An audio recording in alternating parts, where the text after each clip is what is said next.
All things, when they are admitted, are made manifest by the light. For everything that is made manifest is light. Ephesians chapter 5, verse 13. The light is consciousness. Consciousness is one, manifesting in legions of forms or levels of consciousness. There is no one that is not all that is, for consciousness, though expressed in an infinite series of levels, is not divisional. There is no real separation or gap in consciousness. I am cannot be divided. I may conceive myself to be a rich man, a poor man, a beggar man, or a thief, but the center of my being remains the same regardless of the concept I hold of myself. At the center of manifestation there is only one I am, manifesting in legions of forms or concepts of itself, and I am that I am. I am is the self-definition of the Absolute, the foundation on which everything rests. I am is the first cause substance. I am is the self-definition of God. I am hath sent me unto you. I am that I am. Be still and know that I am God.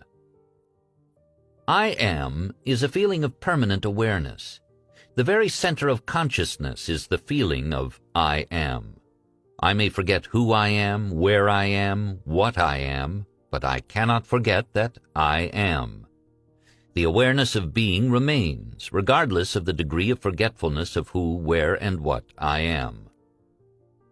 I am is that which, amid unnumbered forms, is ever the same. This great discovery of cause reveals that, good or bad, man is actually the arbiter of his own fate, and that it is his concept of himself that determines the world in which he lives, and his concept of himself is his reactions to life.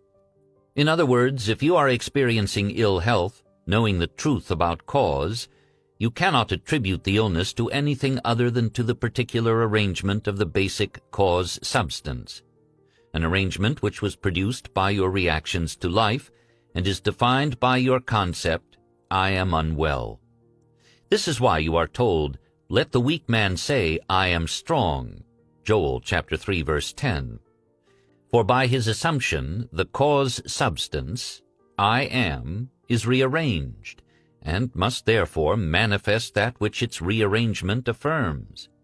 I am is that reality to which, whatever happens, we must turn for an explanation of the phenomena of life.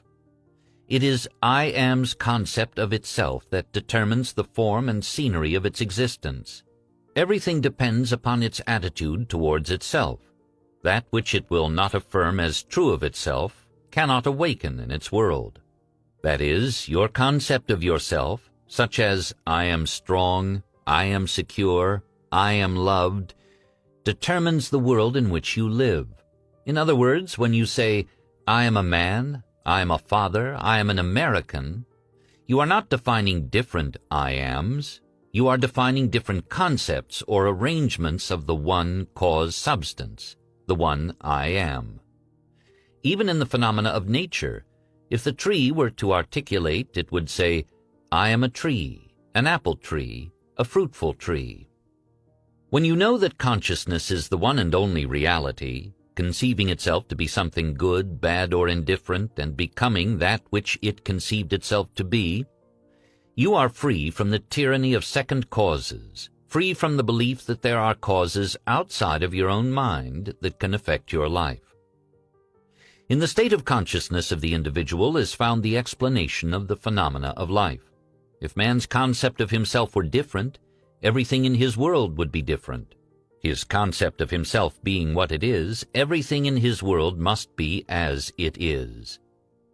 There is only one I am, and you are that I am.